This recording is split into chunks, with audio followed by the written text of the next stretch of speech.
Hello, my name is Tom Harris of the International Climate Science Coalition. I'm also an advisor to the Frontier Center for Public Policy based in Winnipeg. This YouTube video will deliver a critique of the Alberta Government pro-Keystone XL pipeline advertisement that appeared in the New York Times on March 17th. It's appropriate to start with a little bit of history as to how this came about. On March 10, 2013, the New York Times published an editorial entitled "When to Say No." Here's what they said. He, in other words, President Obama, should say no, and for one overriding reason. A president who has repeatedly identified climate change as one of humanity's most pressing dangers cannot, in good conscience, approve a project that, even by the State Department's most cautious calculations, can only add to the problem. The New York Times continued to say, that decision, in other words, the decision yes or no concerning the Keystone XL pipeline, will say a lot about whether Mr. Obama and his Secretary of State, John Kerry, are willing to exert global leadership on the climate change issue. In itself, the Keystone pipeline will not push the world into climate apocalypse, but it will continue to fuel our appetite for oil and add to the carbon load in the atmosphere. There is no need to accept it. So how did the Alberta government respond to this attack? Well, according to Canadian press, a spokesman for Alberta Premier Alison Redford said that the Alberta government tried to get a guest column, an op-ed of their own, in the Times, but they were turned down. So what did the Alberta government do? The Alberta government paid $30,000 to the New York Times to buy advertising space to counter the Times editorial. Now, while this is not a great deal of money in the overall scheme of things, it does seem ironic that the New York Times would benefit financially from the government of Alberta for attacking the government of Alberta's most important project. You have to wonder, did the government go to the New York Times ombudsman? It would, of course, have been normal to allow someone to respond to an attack like this on their most important project. Or did the government of Alberta consider buying an ad in a competing newspaper, such as the Wall Street Journal or maybe USA Today? Maybe an op-ed in one of those other papers would have been acceptable. But regardless, that's what happened. They paid the New York Times $30,000 after being attacked by the newspaper so that they could defend themselves. So here's the advertisement as it appeared in the New York Times on March 17, 2013. It was entitled "Keystone XL, the Choice of Reason." The first part of the ad is simply boilerplating, educating the public about events to date. Let's take a look at that more closely. You can see here it's a bit of history, talking about the 4 years of comprehensive economic and environmental review that the U.S. State Department did. These are good things for the American public to know, and certainly this part of the ad is no problem. Let's take a look at the next part of the ad. It's why Keystone XL is the choice of reason, and these are indeed legitimate economic benefits of the project. There's no problem here. On the far right side, we see the same is true of a third bullet in the third part of the advertisement, where they talk about our trading relationship with the United States. The problem arises in the rest of the third part of the advertisement. Let's examine closely why these three bullets are a serious public relations mistake. First of all, here's bullet number 1. Alberta, Canada was the first place in North America to legally require all large industry to curb greenhouse gas emissions, and Alberta already has a $15 price on carbon. Let's look at these words, curb greenhouse gas. Okay, this implies that greenhouse gas emissions should be legally curbed as if it were pollution. But the greenhouse gas they're mostly speaking about is carbon dioxide, which is not a pollutant. Indeed, carbon dioxide is the stuff of life. It is essential for plant photosynthesis. The increase in carbon dioxide has resulted in more crop yield across the world and a densification of forests. Of course, the reason that climate campaigners want to see CO2 emissions cut is because they believe that it's causing a climate crisis. However, this is a very improbable hypothesis. Certainly, it is very much unproven to this point. So it was vastly premature for Alberta to impose mandatory regulations on CO2 emissions. It's certainly nothing to boast about. Let's look at the words price on carbon. In fact, Alberta does not have a price on carbon. Alberta's tax is on carbon dioxide. It's a benign gas that is just one of thousands of compounds that happen to include carbon. The misnomer of calling carbon dioxide simply carbon has a very serious consequence. Most people think of carbon as something dirty, like graphite, But in fact, carbon dioxide, as we said earlier, is a benign gas. Carbon is in you and me. It's in birds and trees. It's also in poisons such as PCBs. Carbon is also in carbon dioxide, but that is certainly not a pollutant. Calling carbon dioxide by its proper name will help people remember that in fact CO2 is benign. Dropping the two oxygen atoms off of the CO2 molecule and simply calling it carbon makes about as much sense as dropping the oxygen atom off of water, H2O, and calling it hydrogen. Imagine getting your next water bill labeled your hydrogen bill. The carbon label for carbon dioxide is no less deceiving and no less problematic either. Now let's take a look at the second bullet in the third part of the Alberta Government advertisement. Alberta, Canada is committed to pushing the bar higher on its leading climate change policy that already includes a $1.3 billion investment in carbon capture and storage and a fund that is helping to finance more than 40 clean technology projects. Now, there's a number of problems here. First of all, a leading climate change policy for a northerly region such as Alberta would be one that focused on preparing the province for cooling, not warming. You see, only a small drop in temperature is needed for us to lose a lot of our wheat crop on the prairies. After all, there's nobody farming north of us. So, indeed, we should be preparing for the possibility of cooling, which some scientists, especially those that work in the solar science area, say is more likely. If it warms somewhat or even a great deal, all we need to do is adopt farming practices used to the south of us, let's say in Arkansas. However, Alberta is focused on the possibility of non-dangerous warming, not the cooling that could in fact hurt their productivity a great deal. The next problem with bullet 2 is their reference to a $1.3 billion investment in carbon capture and storage. Of course, once again, they're talking about carbon dioxide, so that's a misnomer. But regardless, this is a waste of money, trying to store carbon dioxide underground because of its possible effects on climate. It is also potentially dangerous for those who live near a storage site, although that is of course debatable. But there is no question that if there was large CO2 emission leaks from a site like this, even though CO2 is not poisonous, it would suffocate all life forms within the vicinity. Regardless, many scientists say it will have no measurable impact on global climate. The final part of bullet number 2 is also problematic. They're talking about clean technology projects. This, again, is a misnomer. These projects focus primarily on reducing carbon dioxide, which is in no way unclean. Bullet number 4 of the third part of the Alberta Government advertisement is a strange one. From a marketing perspective and a science perspective, this is either illogical or irrelevant. Think of it. If Americans read this ad and they think that CO2 emissions are a serious problem, then they would undoubtedly conclude that we should be pulling our weight as part of a worldwide effort to save the climate. And if carbon dioxide is not a problem, then the claim is irrelevant. This should not be in there. Imagine if this was the philosophy that was used during World War II. A soldier could say, "Oh, what is my contribution to the war? It's very small. Why don't I just stay home? I think I'll just dodge this draft entirely." Well, fortunately, our veterans did not take that approach. They knew that it would set a terrible example, and we were fighting against a very serious enemy, and every contributor was important. This is indeed the kind of argument that climate campaigners use all the time. We are facing a global crisis, they say. Everyone must contribute to solving the problem. Intellectually, if you accepted the climate scare as reality, then indeed they would be right. And so this marketing approach not only gives credibility to the climate alarmist cause, but it also will appear illogical and immoral to many who actually believe the science behind the climate scare. The Alberta Government advertisement also directs the public to this website. And here's one page on that website. Let's take a close look at what they're actually saying.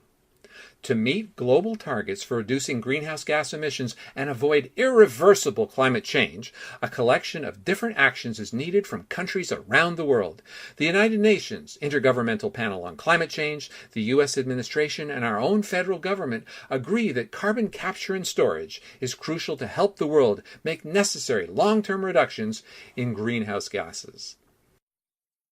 Now, it's important to know that large-scale CO2 capture and storage will not be possible before the 2020s at the earliest. And I say at the earliest because it's still in its demonstration phase.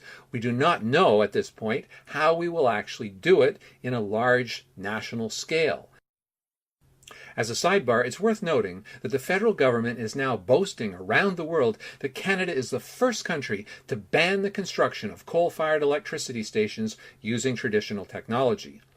Well, what they mean is that coal stations that do not sequester carbon dioxide underground cannot be built.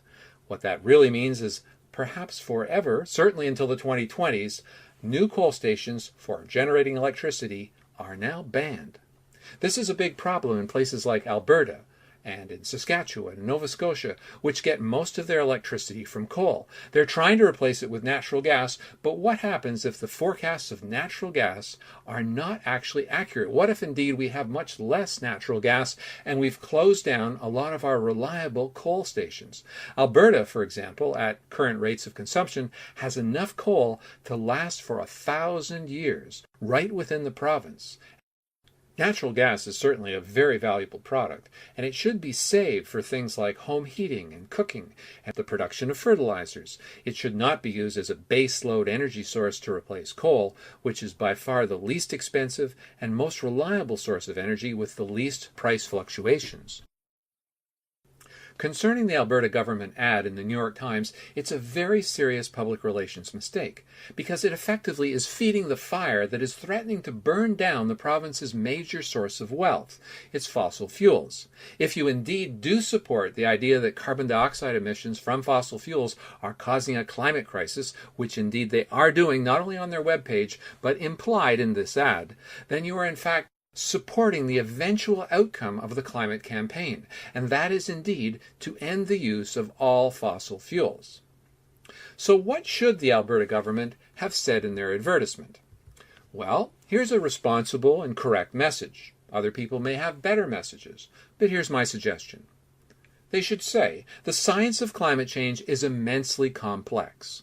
While the field is advancing, it is not yet sufficiently mature that meaningful forecasts of future climate are possible. The influence of human-induced CO2 emissions is even less well understood.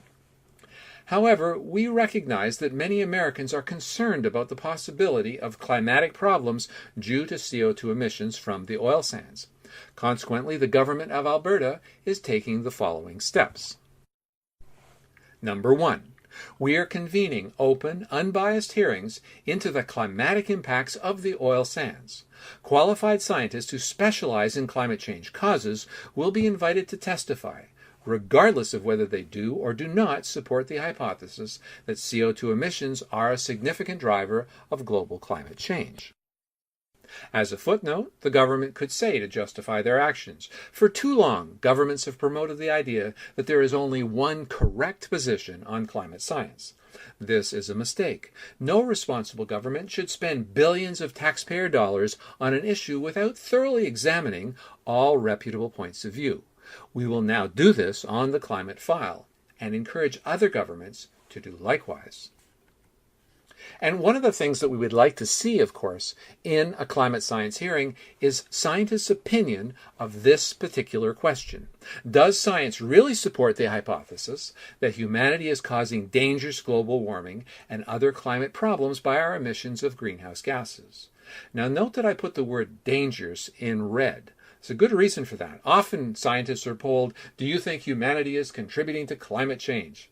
But that's not the question. That would be an interesting scientific question, but it only becomes a policy question if the contribution of humans to climate change is in some way dangerous. If it's not dangerous, then yes, a science issue it is, but it should not be of concern to those generating public policy. The second recommended message for the government of Alberta would be the following. The government of Alberta will continue to take no-regrets actions to save energy and reduce air, land, and water pollution where they cause problems. This will also reduce greenhouse gas emissions, including CO2, as we increase efficiency. Now, there's two issues that are worth discussing more concerning this recommended message for the government. First of all, I say reduce air, land, and water pollution where they cause problems. In other words, we're not trying to bring pollution down to zero. That would be impossible. At least until the development of fusion energy, perhaps someday in the distant future, all energy production makes pollution. That is a fact of life. What we have to do is assess whether that pollution is worth reducing, whether it's worth the cost to our society of actually reducing. In some cases, pollution levels may be sufficiently low that they're not worth reducing. So it's important we not treat this like a religious issue. Eradication of all sin, for example.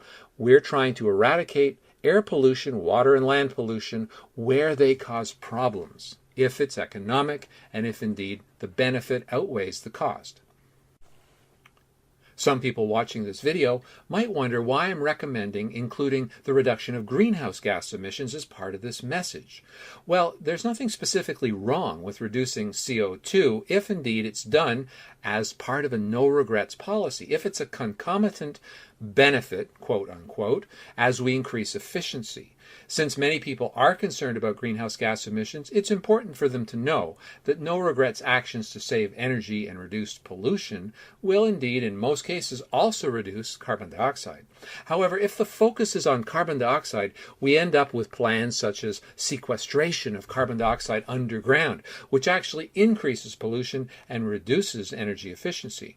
So, greenhouse gas reduction is a side benefit of reduction of pollution, but it's not something we should focus on.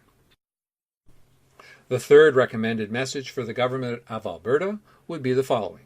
We will continue to fund research into the causes of climate change with a goal of someday being able to more accurately forecast future changes.